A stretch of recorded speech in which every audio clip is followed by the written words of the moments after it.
¿Qué tal? Mi nombre es Georgina Larruz Jiménez y soy aspirante en la licenciatura de Nutrición Aplicada.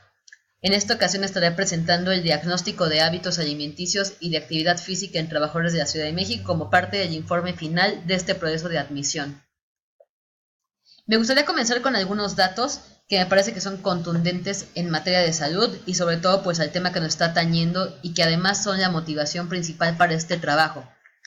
Pues según cifras de la Secretaría de Salud Capitalina, 7 de cada 10 habitantes de la Ciudad de México padecen sobrepeso y obesidad. Como se pueden dar cuenta en esta lámina, el 75% de las mujeres de esta entidad están por encima de su peso y el 70% de los hombres tienen sobrepeso y obesidad. Ese es un factor pues alarmante, ya que estamos viviendo una de las epidemias más grandes en este país. Somos primer lugar mundial en obesidad, no es una cosa que podamos presumir, la verdad, y sobre todo por los padecimientos asociados que puede haber respecto a el sobrepeso y la obesidad, esta condición que puede llevar a diabetes, hipertensión, hígado graso, daño articular, y estas a lo largo pueden llegar a ser un costo para el sistema de salud de este país. ¿Qué objetivos tengo con esta investigación? Describir los hábitos de alimentación y ejercicio en trabajadores de la Ciudad de México, conocer los alimentos de los trabajadores de la Ciudad de México, indagar las causas por las que consumen alimentos altamente calóricos durante su jornada laboral, describir la frecuencia del ejercicio y actividad física que realizan los trabajadores de la Ciudad de México, indagar sobre el tipo de ejercicio y actividad física que realizan los trabajadores de la Ciudad de México.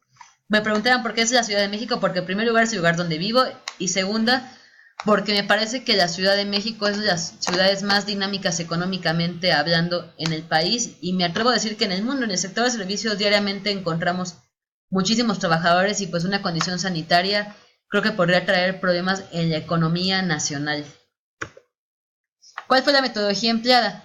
Tenemos que realizamos una investigación documental en la cual se rastreó información en fuentes oficiales tales como bases de datos, revistas especializadas, artículos académicos, artículos de opinión, medios de comunicación en los cuales recurrían información de agencias, entrevistas a especialistas y libros de nutrición para tener claros los conceptos de nutrición aplicados. También la segunda fase fue a través de una célula de observación en la cual se agruparon por categorías y se trató de indagar los establecimientos más concurridos en la hora de la comida de los trabajadores. Aquí se examinó el entorno y cuáles son los tipos de alimentos, así como los precios y la preparación que hay en cada uno de estos productos que ofertan. Para ello se realizó la observación en 3 lugares distintos, como lo fueron 2 fondas, uno ubicado en la colonia Roma Sur y otro ubicado en la colonia Juárez, y un puesto de antojitos ubicado en la colonia Roma Sur. Estas zonas son bastante concurridas por oficinistas, son de los centros económicos de la delegación Cuauhtémoc y de la Ciudad de México, y por lo tanto pues me pareció importante acudir a estos lugares. La entrevista especializada se realizó a nutriólogos especialistas en el tema de la nutrición y sobre todo también de ejercicio, conocer las causas y también un poco entender el entorno en el que están sujetos los trabajadores y nuestra población en estudio. Y por último se realizó un sondeo.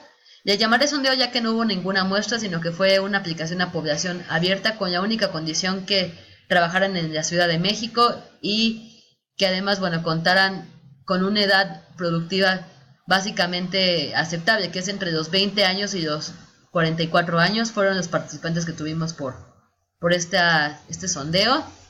La plataforma de realización fue en Google y el levantamiento fue entre el 28 de mayo y el 2 de junio. ¿Qué encontramos en las observaciones? Que algunos establecimientos ya cuentan con servicio a domicilio. Esto es un punto importante ya que muchos trabajadores no están dedicando el tiempo a comer, sino que mismo lo hacen dentro de su cubículo, dentro de su oficina, frente a la computadora para tratar de adelantar trabajo. Se debe mucho también un poco a la cultura organizacional del trabajo y también de la forma en que están organizando su tiempo y sus tareas diarias. Muchas veces la sobrecarga de trabajo es excesiva y muy poca de organización, o hay demasiados tiempos muertos que sacrifican esta hora de la comida. Como pueden ver, pues ya es por WhatsApp este servicio a domicilio, evidentemente con un costo un poco más elevado del que fuera si fueran a comprarlo directamente en el lugar. También otro de los ingredientes fue que se utilizan aceites que son muy baratos, que se compran por mayoreo y por galones bastante altos, pero que no cuentan con una cantidad de grasas pueden tener hasta grasas trans que son bastante peligrosas y que además son alimentos que se están pues atascando de aceite. Por ejemplo, vimos en las fondas que había tacos dorados, que había tortas, que había chamorros, que había chiles capeados, chiles toreados, que por ejemplo las quesadillas se las preparan con aceite. Incluso me llamó la atención que alguna quesadilla se llamaba gordita con colesterol. Y otro punto muy importante, lo que comentaba en el primer punto, es que las comidas no están durando más de 30 minutos, pese a que está estipulado en varios de los contratos que se tiene derecho a 1 hora para tomar los alimentos. Estos comensales no están permaneciendo más de 30 minutos, a veces tardan un poco más en pedir que en lo que están consumiendo. ¿Qué encontramos en el sondeo? Primero me gustaría aclarar pues el perfil de los entrevistados, que fue el 73% de mujeres contra el 27% de hombres, y la mayoría de los entrevistados se ubicaron entre los 26 y los 31 años de edad, que son como de las edades más activas y de edad promedio de los que integran la población económicamente activa de la Ciudad de México. Encontramos que la jornada laboral a veces llega a durar más de 10 horas, pese a que está estipulado en la Ley Federal del Trabajo que tiene que durar 8 horas. Pues estamos viendo que hay jornadas de más de 10 horas, que el 58% de los traslados al centro de trabajo están entre los 31 y las 2 horas. Si esto lo pondríamos diariamente, en un viaje redondo se están haciendo entre las 2 horas a 4 horas, o a veces hasta más, solo que aquí es la tendencia pues mayoritaria.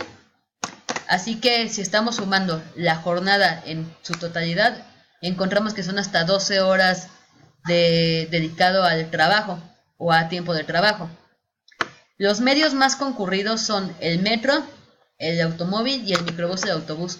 Esto también tiene que ver mucho con el tema de movilidad en la Ciudad de México. Se encuentran que hay zonas bastante congestionadas debido a la concentración de automóviles que llega a haber en horas hábiles entre las 6 de la mañana y las 9 de la mañana, que son la hora de entrada de muchos trabajadores. El metro, por ejemplo, que también llega a estar muy lleno en estas horas. Y el microbús y el autobús, que son como algún enlace con alguna estación del metro, de Metrobús o a los centros de trabajo. ¿Qué encontramos en los hábitos alimenticios? Que el 20.4% de la población no está desayunando, y quienes sí desayunan consumen sándwiches. Esto por la facilidad de transportación, la facilidad de preparación y por la practicidad que supone consumir un sándwich. Se puede consumir hasta en el metro o en el camión, si no va tan lleno y tienen la posibilidad, lo hacen. Los licuados, que llegan a consumirse en casa muchas veces o llevarse en un vaso, pero tiene sus riesgos ya que se puede caer en el transporte. El yogur también es un alimento bastante portátil, que puede ser acompañamiento de la fruta o del mismo sándwich para tener un desayuno un poco más completo. Los huevos, que llegan a consumirse en casa. Los antojitos y el guisado del día anterior, estos muy a menudo se consumen en la oficina, y el café, que no puede faltar. También tenemos que una de las variables son los alimentos consumidos entre comidas. Muchas veces el trabajador está sujeto a situaciones de estrés o hasta de aburrimiento o de agobio, que lo que hace es subsanarlo con la comida. Encontramos que los alimentos más consumidos es el café. Evidentemente pues hay una tendencia fuerte, ya sea comprado o ya sea preparado dentro de la oficina. La fruta también, las frituras, los chocolates, las barritas y las semillas también están dentro de los alimentos entre comidas.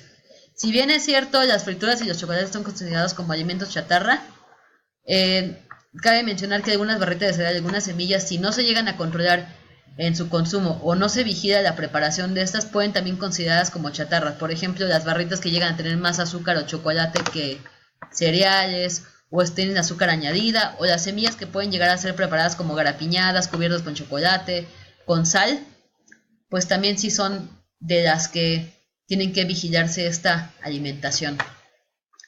También, saber un poquito como sobre qué piensan del fomento de hábitos alimenticios saludables.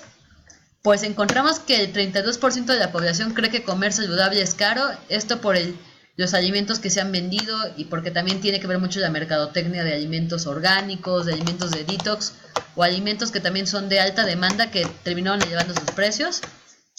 Otro factor que estamos infiriendo aquí son de que hay una ignorancia en cuanto a la educación nutricional. Mucha gente quiere mejorar los hábitos, pero no tiene idea de dónde empezar. Esto pues sí habla de que no hay una asesoría, y de que también se cree que el nutriólogo es una persona que cobra muy caro por sus consultas. y el 28% asegura que no tiene tiempo para preparar los alimentos. Esto derivado, ya lo dijimos hace unos momentos, de las jornadas laborales o a tareas que llegan a tener o actividades domésticas en casa. Entre la comida, podemos ver que sí, el 43% sigue llevando comida a casa. Esto no significa que sean alimentos sanos, pero bueno, esto supone como también un ahorro y también alguna conciencia en la preparación. Podría suponerlo, necesitamos un estudio un poco más profundo y un poco más de observación para realmente saberlo. El resto pues está comiendo fuera de casa, excepto un 6% que sí come dentro de casa. Hoy en día pues es imposible que en la Ciudad de México esto ocurra, ya que las distancias y los tiempos de traslado llegan a ser sumamente largos. Quien lo hace es o porque vive muy cerca de la oficina o por renta muy cerca de la oficina, o vive muy cerca de la oficina, ya lo repetimos. Y también, bueno, destacar el 2% que aunque es muy corto, sí hay una tendencia a comprar comida por aplicaciones como Uber Eats, como Rappi, como Sin Delantal, que nuevamente forman parte del mismo círculo que comentaba hace rato. No se está dedicando a salir a comer, sino que esperan que lo lleven, ya que hay mucha carga de trabajo y que también es la forma más práctica de ahorrar tiempo y de economizar tiempos. En cuanto a la actividad física, encontramos que del 41% no realiza actividad física o ejercicio y que el 19% se ejercita más de 5 veces por semana. Este dato es bastante interesante, ya que la OMS recomienda que se hagan 30 minutos de ejercicio al día como mínimo, y aquí estamos viendo que únicamente pues una quinta parte de los entrevistados están cumpliendo con esta condición. En cuanto al imaginario, estamos detectando que sí le gustaría hacer ejercicio por una cuestión estética, como es bajar tallas o tonificar músculos del cuerpo, pero también se está notando que no se está dando el tiempo para hacer ejercicio, que el 31% dice que no tiene tiempo, ya que llega muy tarde a trabajar, que está muy cansado y que además tiene que hacer otras actividades. En las pautas de actividad física encontramos que de los que sí hacen, un 44% va al gimnasio, un 37% se ejercita en casa y un 19% asiste a espacios públicos.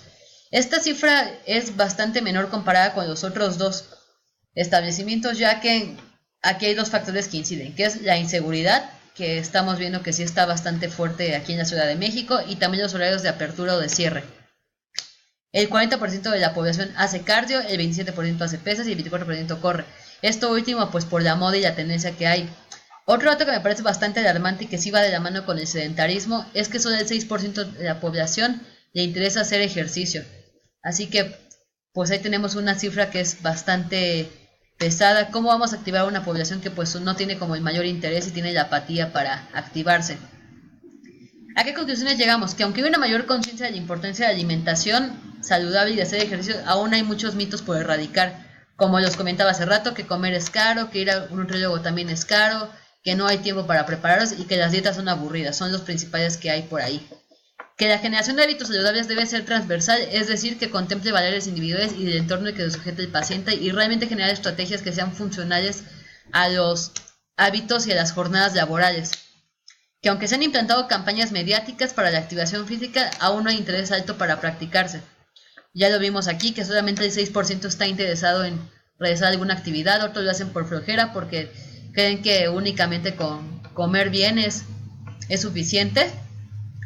Y también otro factor que tiene que considerarse en estos tipos de investigaciones es el síndrome del burnout, como un factor que impide el desarrollo de hábitos nutricionales y de pautas de ejercicio. Esto pues se está volviendo pues una situación también de salud mental, el estrés crónico al que están sujetos los trabajadores, y muchas veces el agotamiento físico, mental y psicológico influye muchísimo en las motivaciones para preparar alimentos o para ir al gimnasio o para correr o caminar.